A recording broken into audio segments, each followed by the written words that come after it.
Welcome to No Lift Garage. I'm Gartrell, and if you're new to the channel, this is my 997 911.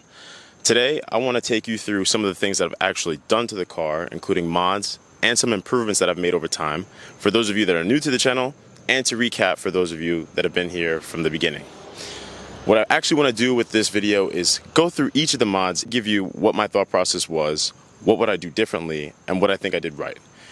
Then you can make a discernment for yourself whether or not, if you have a 997.1 or 2, if you want to do the same route or if something might be better for you and your needs. I hope that this video will make it easy for you to understand how much it costs to purchase these mods and put them on, as well as the things that might have been done differently and made a better result for me. Let's start with the exterior of the car. The first and most obvious mod that is on this car is the Porsche Aero Kit front bumper. This bumper is so much more aggressive than the factory bumper. I love it, absolutely. It costs about $2,000 without paint and about another $700 with paint. Now, is this a mod that I would absolutely do? Yes, because it drastically changes the front end of this car to make it a little bit more aggressive, and technically it does give it a aero benefit, but I'm not going to talk too much about that. This is mostly for cosmetics in my opinion. Purchasing this was absolutely something I did right. Something I think I did wrong was not taking the car into the body shop and leaving it so that they can perfectly paint match this. I don't know if you can tell by the videos that I'm showing, but there is a slight color difference between the bumper and the body of the car, especially with the car being almost 20 years old. The paint is definitely a little different than it was off the factory floor. So something I would do differently is make sure that you take it to a body shop that you know is going to match the paint perfectly if you do not drop the car off with the bumper. I did that, and I think it was one of my biggest mistakes. Will I get it repainted at some point in the future? Absolutely. But I think for now, it's good for what it looks like. A lot of people tell me they don't even notice, which I think is a lot of bullshit, but hey, it is what it is. Anyway, love this part of the car. Absolutely would do it to any 997 that does not come with an aero kit. It is a must-have. Another change that I would make to the front end bumper is maybe going with a slightly more aggressive lip. Now, one thing I will say is, you have to make sure that that gets painted. I didn't get it painted when I first bought it, and it was not painted black. I don't know why I thought it'd be painted black, so that is another mistake I made. Don't have to spend more money to get it painted. Bring it in with the bumper and let them know you want to paint it either the color of the car or black. I think black is absolutely the way to go. Color contrast stands out on these cars, and as you can see, this thing looks absolutely amazing.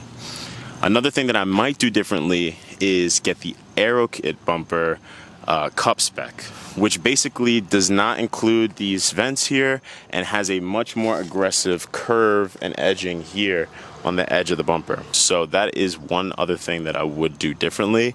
However, be warned, it is a few $100s more, and these are a high wear item. So if you're someone who scrapes a lot or likes to ride low, that might not be the option for you unless you want to continuously buy cup lips.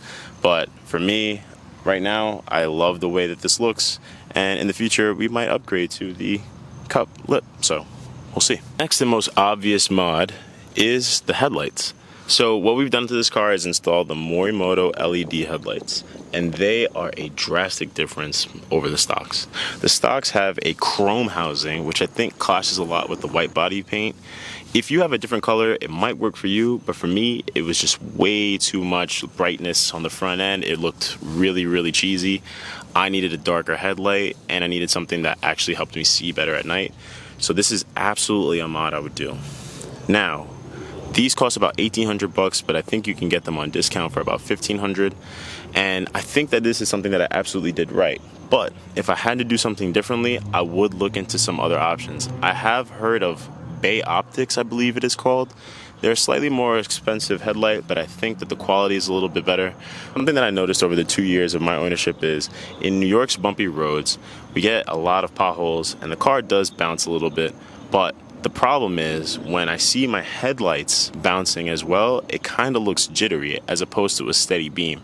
I'm not sure if this has to do with the construction of the Morimoto LED headlights or if there's something that I did incorrectly in adjusting the headlights, but I don't love it. I've come to get used to it and therefore have no qualms with it. But if it is something that bothers you, you might want to look into another option.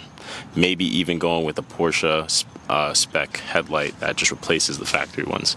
But I love the LED look. It kind of brings it into the 21st century.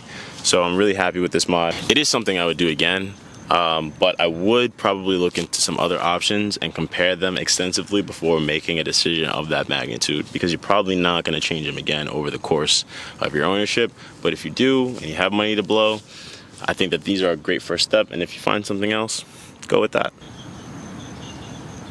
Oh yeah, I'm gonna fuck you up.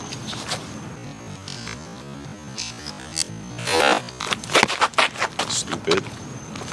So the next and not so obvious mod that we've done to the exterior are the fog lights. So the fog lights from factory are actually halogen bulbs. What we've done is keep the same factory housings but upgraded the bulbs inside of them to LEDs. We've also added a controller that makes the entire light illuminate when you turn on your fog lights, not just the inner portion, which I think is a 10 times upgrade over stock.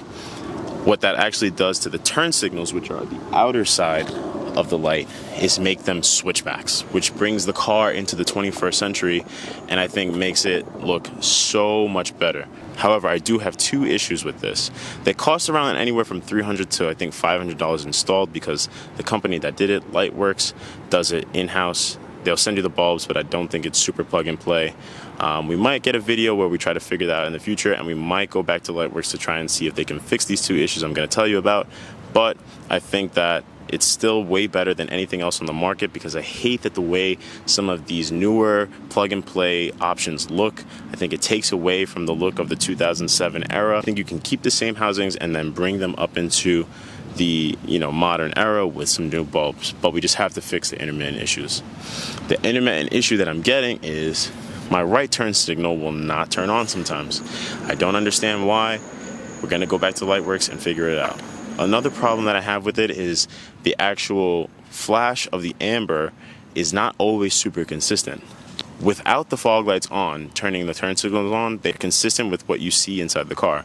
Meaning, when you turn on your left turn signal, the little green arrow that is flashing on your dash is in sync with the light on the outside. However, with the fog lights fully on, it stops doing that and will sometimes flash out of sync. I'm not sure what the issue is here, but when we get to the bottom of it, I will let you know so that you can either make the change or go with another option altogether. So I bought the Titan 7 forged wheels. They cost about $4,000 for the set, maybe a little less. I'm not 100% sure. I have to check the receipt, but anywhere from $3,000 to $4,000 for the Porsche spec wheels. And then I wrapped them in Michelin Pilot Sport 4S's, which cost about another $1,700 installed for the set. I love the contrast of the bronze on white. I think that wheels are totally personal preference, so I'm not going to tell you if I think I did them right or not. The only reason why I like these specific wheels is because they kind of give the spoke design of some of the modern GT3 RS wheels, which I really like the pattern of, and I think that these kind of emulate that, and that's what I was going for. So I absolutely love these. Nothing I would change here, but obviously wheels are totally personal preference, so I'm not giving you the go-ahead one way or the other, or if I think I did anything wrong here. I think I chose a really good wheel color. I think I chose a really good wheel size and spec. I don't rub, so check out that video if you want to learn more about them. Next, I'm going to give you 4 mods that I think are absolute must-haves.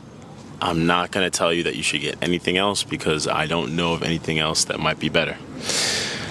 First up, very subtle, the side markers. The side markers are Renline. They are about $70 to $150, I think, for the set, and they're absolute must-have. They absolutely dominate the factory housings. The LED looks nice and clean. It actually has a kind of sequential startup, so when you turn it on, it actually lights up just like a line across the side.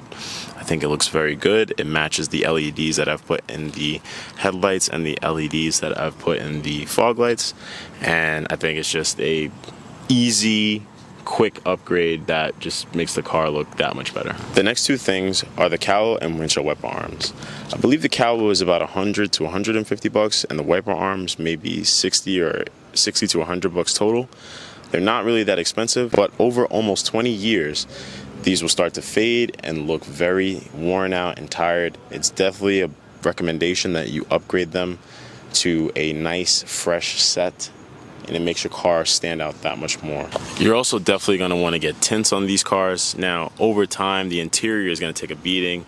So one thing that the tints do are going to protect your interior, especially if they're leather. A lot of these cars sit out in the sun nowadays, so you want to make sure that your leather is protected and not getting cracked and, rotted away by the sun over time. I've got UV protective ceramic tints all around the car. I believe they're about 15%, and a clear on the windshield because I need to be able to see. I am not one of those people that like to be in the pitch black in the dark.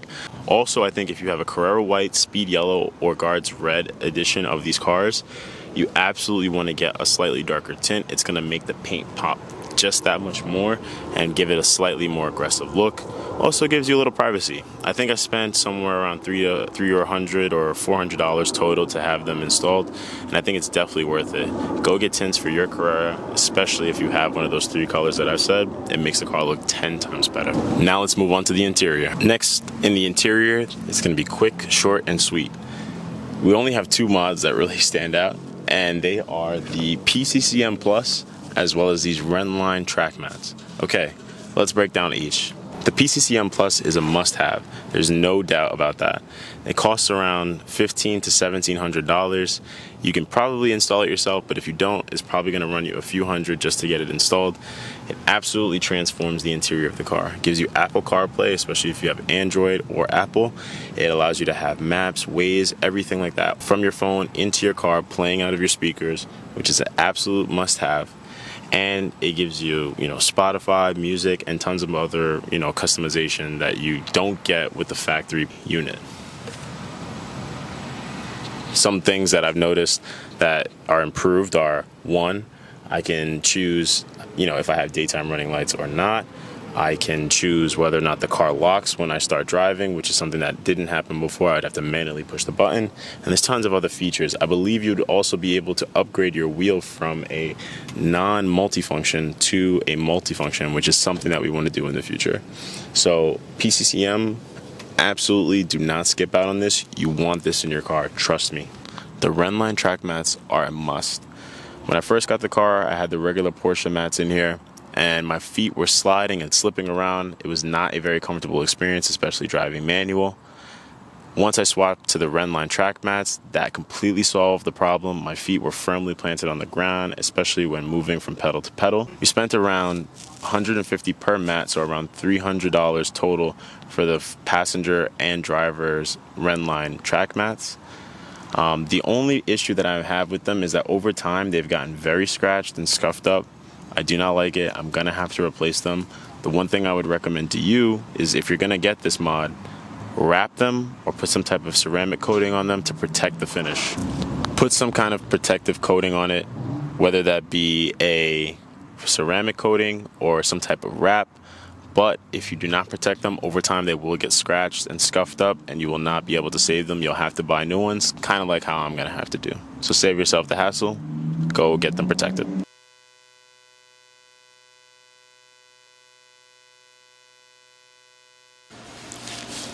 Okay, so let's go over the remaining parts of the car that we've upgraded so far. So everything mechanical is pretty much on the engine side, and then we do have one thing that's actually inside the car, but I wanted to leave it as part of the transmission since we were changing a part that is, yes, inside the car, but part of the transmission. So first things first, let's start with the airbox. The airbox was about $180. We actually changed the filter in the airbox to a performance air filter. It actually gave the car a little bit more sound, so I would 100% recommend that you go with that option. Not much I would change there. And I've heard that, adding like short ram filters and things like that actually take away from power of this car. So that's something that wouldn't change and would do on your build too if you were looking to change something on the intake side of your car. A lot of people do GT3 throttle bodies and IPD plenums, but don't really see that much significant gains. Those things cost several hundreds of dollars, with the throttle body for the GT3 costing around $350 and the IPD plenum costing anywhere around $750 to $1,000. So you definitely want to make sure you do your research on those parts before buying them. I wouldn't recommend getting them, especially on a Carrera edition. If you had maybe a turbo or something like that, then it's worth it. But For this car, I don't think it's worth it unless you're going for really big power gains or doing motor work. It's not really worth it, in my opinion. Let me know if you would do anything different for your intake otherwise. Other things that we've done to improve the car include an LN Engineering oil feed kit. These cars are known to have some IMS issues. However, the 997.1, which is 2005 and up to 2008, really didn't suffer from this that much, but I did it as more of a precaution when I had the RMS done on this car. So I would recommend doing some type of IMS upgrade.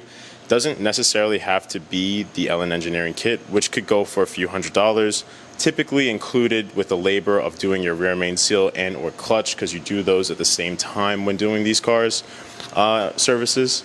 So I would 100% recommend going with some type of IMS upgrade to keep oil flowing to that bearing and not let it run dry. However, I think that is totally up to you in terms of whether or not you take that super seriously and whether you do something to correct that problem.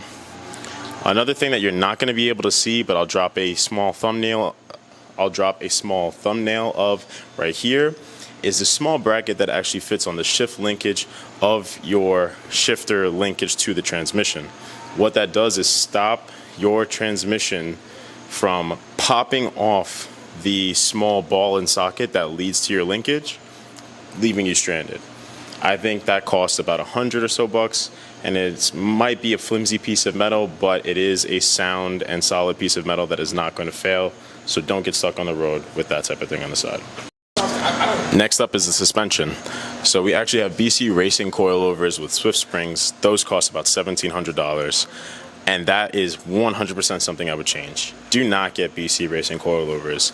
I think over the past 2 years, I've come into not issues with them, but just comfort issues and I would say some ride quality, realistically. I wouldn't call it like, I don't have major issues with like the suspension braking or anything like that, but it's just not a quality ride for a Porsche, in my opinion. So I would 100% go with Bilstein B9s, B10s, or KW coilovers.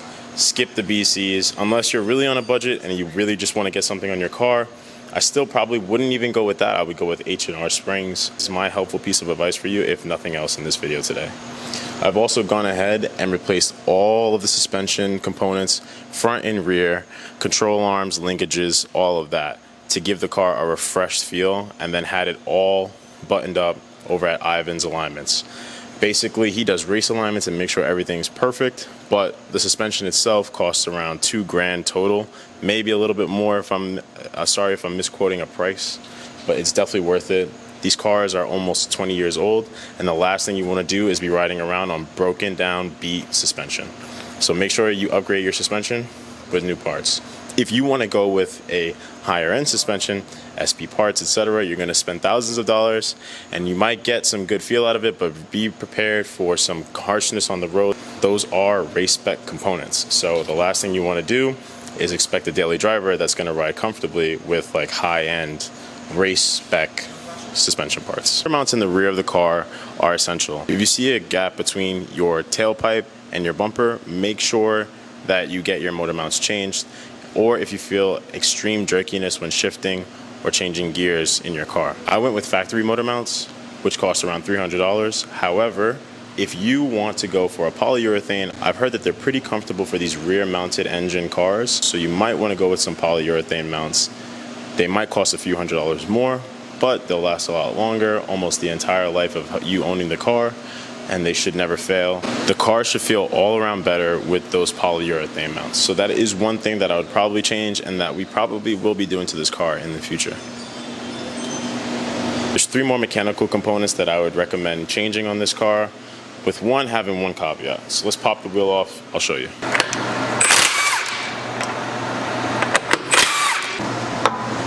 Okay, so you might not be able to see very well, but the studs on my brake calipers have been changed to gyro disc studs. So typically that is a one and done part. What we've done is actually upgraded them to a stud with a nut, which is actually a hex, or sorry, it's an E bolt as opposed to a hex bolt. So you're not gonna strip it. and you do not have to replace them after every use, which is extremely helpful for your mechanic. And if you're someone into racing who wants to continuously take off their brakes and do changes, I highly recommend getting this done, as you will save money and time. Highly recommend changing to those gyro studs for your calipers. I think they're only around $50 or so relatively inexpensive, and you will not have to change them anytime you change your calipers or take off your calipers, etc. Especially if you're into racing, that's something that I would recommend getting. Cheap part, worth it, and there's no chance that you'll strip it and have to have hours on end trying to remove a bolt from your caliper. It's not a good time. Lastly, we've upgraded the rotors to slotted rotors from DBA. DBA makes some racing rotors. They have even like heat marks on them to see, how many heat cycles you've put through them. And we do have an aggressive track pad. What I would not do is put aggressive track pads on your car. You get a lot of squeal if I put a lot of heat through those pads, and it's obviously not ideal for daily driving, hearing your car squealing after coming to a stop. So I would recommend just going with a normal street pad or a very basic all-around pad, as those are probably going to be better than a track pad, especially if you're not on track. Lastly, the numeric shifter, which is something we glazed over on the interior of this car, which is part of the shift linkage and ultimately the shift mechanism, is installed in this car. It's around $700, and it is one thing that I think I did absolutely right. The shift feel over stock feels so good. Granted, the Porsche shifter from factory is very, very good. This just brings it to another level. I would 100% everyone pick this up. Not much I would change there. So in total, on modifications and upgrades to this car, we've definitely spent well over $10K. Let me know if you think it was worth it, and if there's anything that you would change on this car if you were me. I know there's going to be a lot more coming up for this car, including upgrades to the motor, some suspension upgrades, and things like that. There's a long way to go. If you want to see that stuff, make sure you drop a subscribe, like, and follow us on Instagram. Peace. See you next one.